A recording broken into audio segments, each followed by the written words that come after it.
Let's take a look at how to get the best results from your Picterus scans. Make sure that you have good lighting.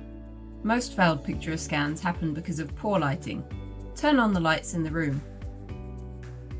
The best conditions are a mixture of natural sunlight and artificial light, but don't put the newborn in direct sunlight.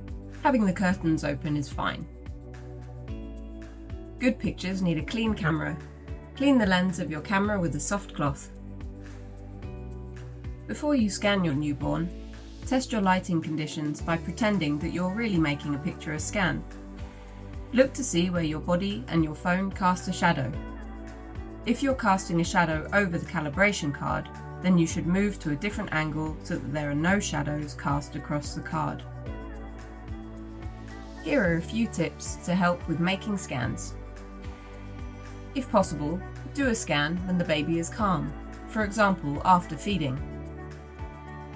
If the newborn is restless, it can help to ask someone to hold the newborn's hands so that they do not interfere with taking pictures. If the scan fails, read the help message. The feedback there can help you to correct what went wrong. If you're still having problems, please don't hesitate to contact us. Here are a few things to avoid when performing Picterus scans. Don't touch the colour patches on the calibration card. Make sure that there is nothing else in the imaging window. Make sure that nothing is covering the card.